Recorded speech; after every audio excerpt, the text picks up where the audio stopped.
오늘 고린도전서 10장 1절에서 22절의 말씀은 우상 숭배를 조심하라는 바울의 당부의 말씀입니다. 고린도 교회는 은사와 능력이 많은 교회라 알려져 있습니다. 다른 말로 하나님으로부터 받은 은혜가 많은 교회라고 할 수 있습니다. 그런데 고린도 교회를 생각할 때 바울은 그리 든든하고 기쁘기만 한 것은 아니었습니다. 많은 것을 받은 것만큼 주의 나라를 위해 일해야 하는데 오히려 많은 문제를 야기해서 바울에게 큰 근심거리였기 때문입니다. 편지의 전반적인 문체가 편안하지 않습니다. 격정적인 부분도 많고 수신자들을 자극할 만한 내용도 많이 있습니다. 이는 고린도 교회에 대한 바울의 마음을 반영한 모습이라고 비춰집니다. 바울은 고린도 교회의 여러 가지 문제들을 보면서 광야의 이스라엘 백성들을 떠올린 것 같습니다. 오늘 본문에서 멸망당한 조상들의 일을 거론하면서 그들이 그것을 통해 본보기임을 두 차례 걸쳐서 언급하고 있습니다. 5절과 6절의 말씀입니다. 그러나 그들의 다수를 하나님이 기뻐하지 아니하셨으므로 그들이 광야에서 멸망을 받았느니라. 이러한 일은 우리의 본보기가 되어 우리로 하여금 그들이 악을 즐겨한 것 같이 즐겨하는 자가 되지 않게 하려 함이니. 광야의 이스라엘 백성의 불순종이 본보기가 되었다고 말하고 있습니다. 11절에서도 또 다시 강조하고 있습니다. 그들에게 일어난 일은 본보기가 되고 또한 말세를 만나 우리를 깨우치기 위하여 기록되었느니라. 광야의 불뱀과 노뱀 사건을 통해 불순종의 결과로 죽은 조상들에 대해 말씀하고 있습니다. 이를 통해 바울은 고린도 교인들을 향하여 너희들의 모습에도 이미 조상들이 당한 멸망의 전조가 보인다는 말을 하고 있습니다. 그런 가운데 바울이 강조하는 것이 있습니다. 출애굽 광야의 사례를 들어 칼날 같은 말씀을 합니다. 1절에 형제들아 나는 너희가 알지 못하기를 원하지 아니하노니 라고 시작합니다. 정신 바짝 차리고 똑똑히 새겨 들으라는 말입니다. 그러면서 1절부터 4절까지 하나님의 구원의 경이로움을 말씀합니다. 광야 백성들이 받은 은혜에 대해서 말씀하고 있습니다. 홍해 바다를 건너되 그들로서는 결코 건널 수 없는 죽음과도 같은 바다를 기적을 통해 건넜습니다. 그래서 살았습니다. 구원되었습니다. 구름 기둥과 불 기둥으로 임재하셨습니다. 가야 할 길을 앞서 가시면서 하나님께서 통행해 주셨습니다. 하늘에서 내리는 신령한 음식 만나를 그들은 먹었습니다. 반석에서 나는 신령한 음료를 마셨습니다. 우리가 알고 있거니와 만나와 반석은 곧 예수 그리스도이시다라고 바울은 설명합니다. 그래서 이 두 가지를 두고 신령하다고 표현하고 있습니다. 대단한 은혜를 누린 것입니다. 이것이 어찌 고린도 교회가 받은 은사와 능력 전도에 비하는 은혜가 되겠습니까? 이 정도 은혜라면 고린도 교인들은 그들이 받은 것에 비하면 그들은 초보 단계에 불과하다는 것을 알 수 있는 것입니다. 그런데 오늘 본문의 표현을 보시기 바랍니다. 이 비상한 은혜를 광야 백성들은 어느 일부만 누린 것이 아니라 모두 다 누렸다는 것입니다.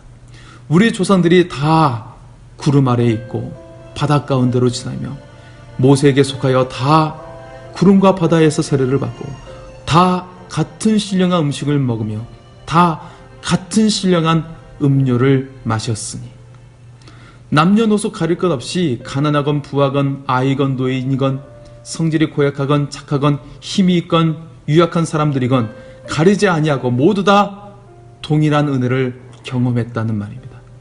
조건과 자격에 관계없이 누리고 받는 것, 이것을 우리는 은혜라고 말합니다. 그래서 구원은 우리의 공로로 되는 것이 아닙니다. 마찬가지로 이스라엘이 노예 상태로부터 구원을 받은 것과 하나님께서 그들을 광야에서 내버려 두지 않으시고 친히 인도하신 것은 말 그대로 은혜라는 것을 바울은 말하고 있는 것입니다. 그러나 다음 5절의 말씀은 너무나도 당황스럽고 충격적인 말씀이 나옵니다. 그러나 그들의 다수를 하나님이 기뻐하지 아니하셨으므로 그들이 이 광야에서 멸망을 받았느니라. 바울의 이 말씀은 고린도 교인들로서는 아찔한 말씀이 아닐 수 없습니다. 거기에다 바울은 못을 박듯 한마디를 덧붙입니다. 우리는 예수를 통해 구원의 더 큰 은혜를 받았는데 그들과 질적으로 같을 수야 없지 않겠느냐라는 생각 속에 쐐기를 받기 위해 4절의 말씀을 말하고 있습니다.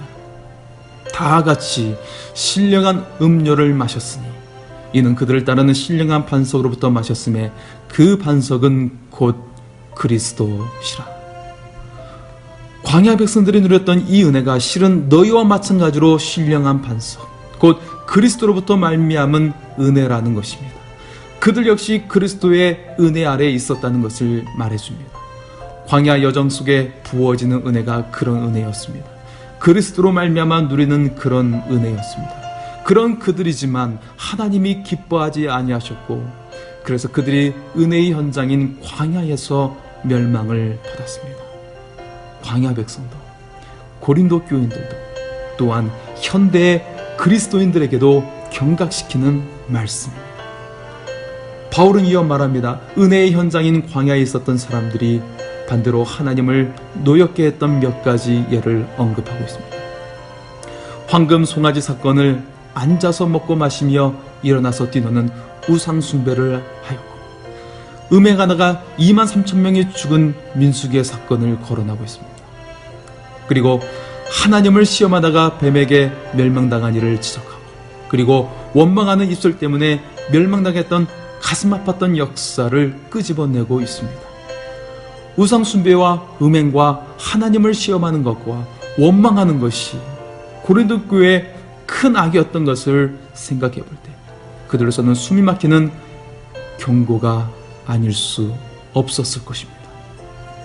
그런즉 예수 그리스도로 말미암는 구원의 은혜를 누린다고 생각하는 너희들아, 그리고 많은 은사와 능력으로 특별한 은혜를 받고 있다고 생각하는 바로 너희들아, 선줄로 생각하는 너희들은 그들과 똑같이 넘어질까 조심하라는 뼈아픈 말씀을 오늘 우리에게 주고 있습니다.